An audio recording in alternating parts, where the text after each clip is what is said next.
Bismillahirrahmanirrahim. Assalamualaikum warahmatullahi wabarakatuh. Pada materi kali ini, saya akan menjelaskan kepada Anda berkaitan dengan materi yang berkaitan dengan sastra dan ilmu sastra. Nah, tentunya ada dua kata yang tampaknya kalau Anda lihat kenapa nantinya menggunakan penghubung, kata penghubungnya itu, dan berarti kan ada beberapa hal yang nanti dari dua kata ini memiliki ciri khas yang masing-masing. Nah, mari kita bahas pembahasannya seperti ini.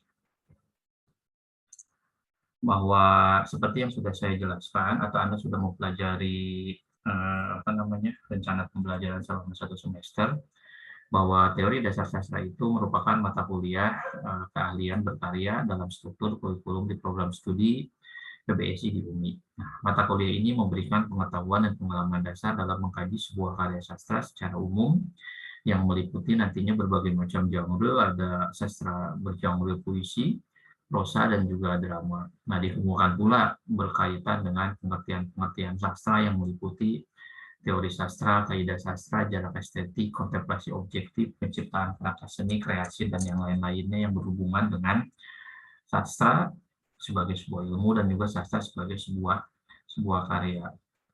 Sastra itu, sebagaimana kita bisa definisikan, itu merupakan seni estetik yang mediumnya menggunakan bahasa. Nah, sementara kalau kita lihat dalam bahasa Sanskerta, ada kata susastra yang mengartikan yang dapat kita tulis secara etimologis, ya, sunya itu nantinya tulisan, sementara sastranya itu baik. Nah, jadi bisa kita artikan bahwa susastra itu merupakan sebuah tulisan yang baik, atau setidak-tidaknya sebagai sebuah tulisan yang di dalamnya itu mengandung kebaikan. Ya, makanya nggak heran kalau kita lihat misalkan di beberapa contoh, ada beberapa contoh yang kitab yang tercipta, misalkan Negara Kertagama, karya Apu Prapanca, atau kitab-kitab yang lainnya, gitu ya, itu merupakan disebutnya pada saat itu sebagai sebuah karya dalam pengertian bahwa itu merupakan karya tulis yang isinya itu nantinya mengandung berbagai macam nilai-nilai yang kita sebut sebagai nilai-nilai kebaikan, seperti itu. Nah, ini yang akan fokus kita bicarakan adalah kita akan membagi ke dalam dua bagian, ya. Jadi sastra dan ilmu sastra kita akan bagi ke dalam dua bagian. Yang pertama, kita akan mengatakannya sebagai sastra sebagai sebuah karya, atau lazimnya kita menyebutnya sebagai sebuah karya sastra. Nah, sementara di bagian kedua nanti kita akan berbicara sastra sebagai ilmu yang lazimnya kita akan sebut sebagai sebuah ilmu sastra. Nah, jadi dalam mata kuliah teori dasar sastra ini, jadi kita akan berbicara nantinya dalam kerangka sastra sebagai ilmu. Ya, tentunya kalau kita belajar sastra sebagai sebuah ilmu, ya tentunya objek yang dibahas dalam ilmu sastra itu apa? Ya, objek yang dibahas dalam ilmu sastra itu adalah yaitu karya-karya sastra yang dari berbagai macam genre.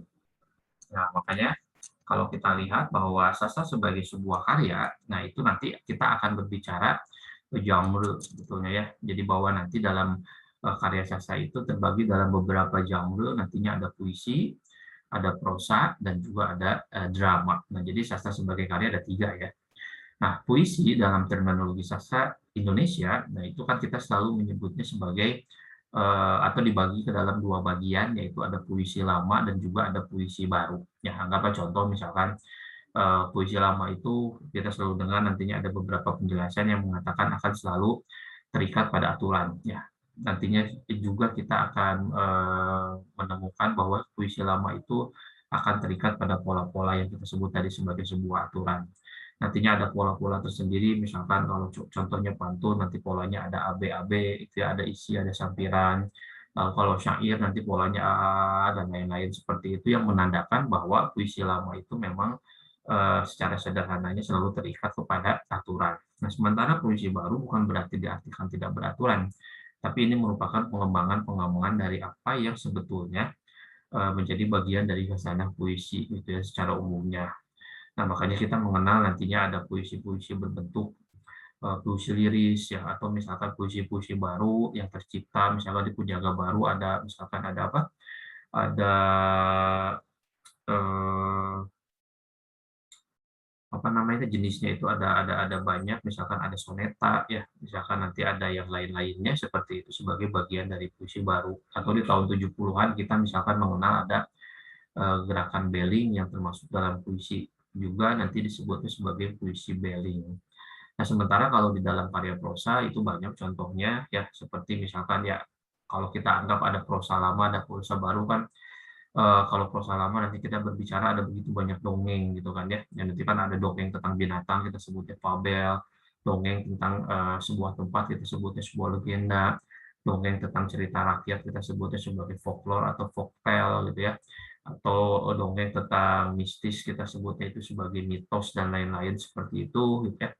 Nah, sementara kalau kalau prosa barunya itu kita mengenal misalkan ada cerpen, ada cerbung gitu ya, cerita bersambung, ada novel, ada roman, ada cergam atau lazimnya kita mengenalnya sebagai sebuah komik.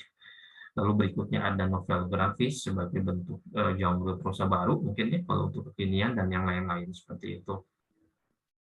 Nah, sementara kalau di dalam genre drama nantinya ada teks drama sebagai sebuah teks itu nantinya ada berbagai macam jenisnya, ada bentuknya libretto, nanti ada bentuknya juga drama 3 babak, drama 1 babak dan yang lain-lain lah saya kira seperti itu.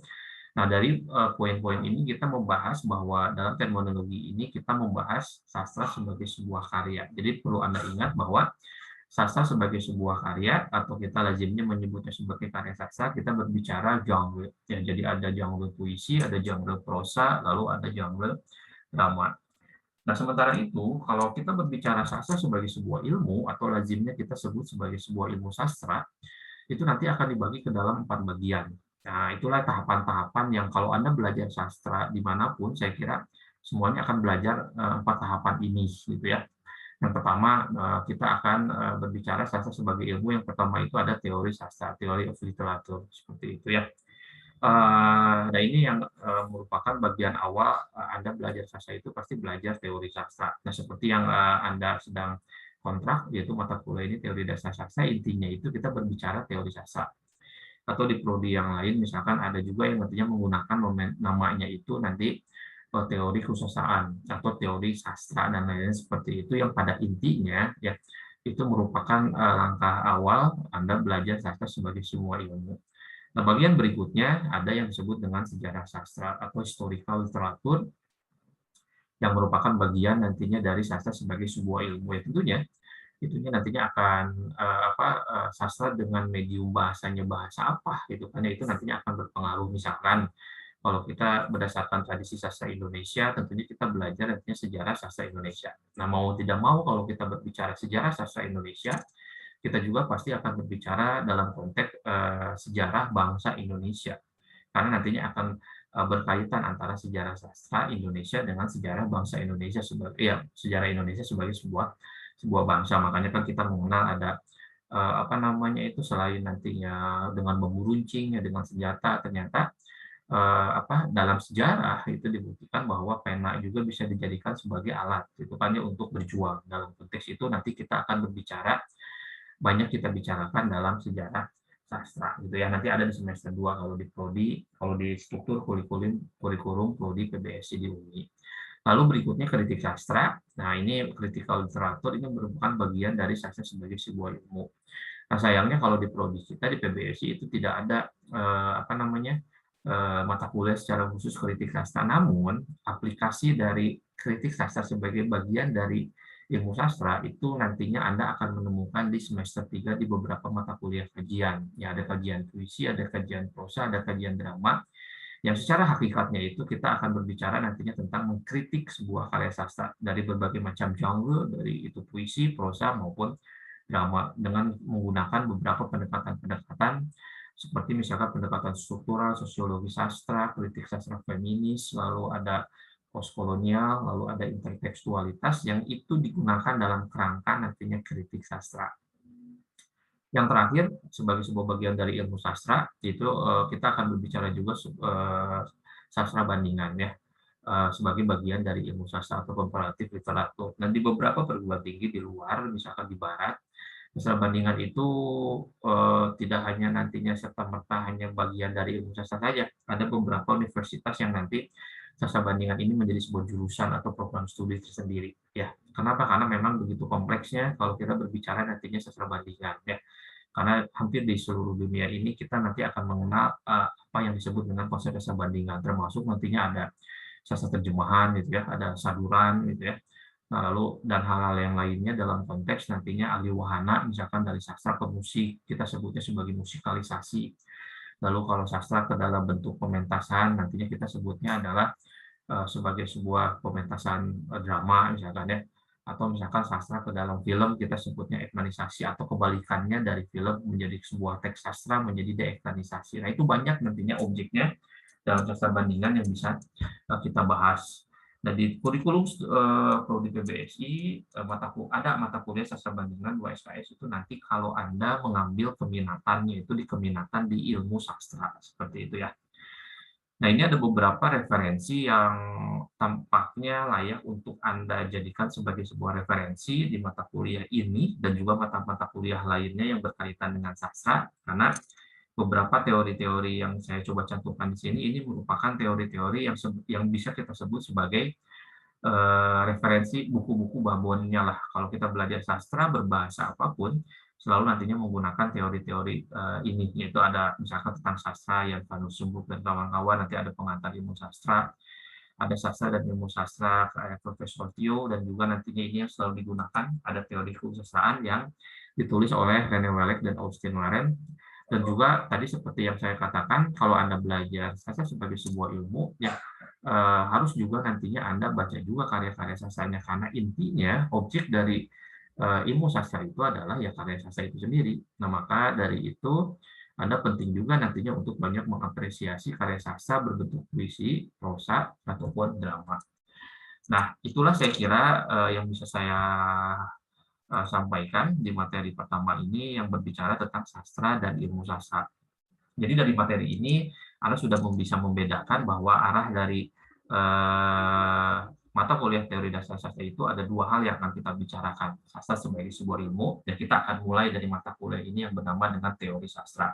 Lalu berikutnya nantinya ada sastra sebagai sebuah karya. Ya, selanjutnya saya kira di materi-materi selanjutnya selain kita belajar tentang ilmu sastra, dalam hal ini teori sastra, tentunya Anda sudah semakin menambah hasanah-hasanah bacaan berkaitan dengan karya sastra. Itu dulu dari saya untuk pertemuan kali ini. Terima kasih. Assalamualaikum warahmatullahi wabarakatuh.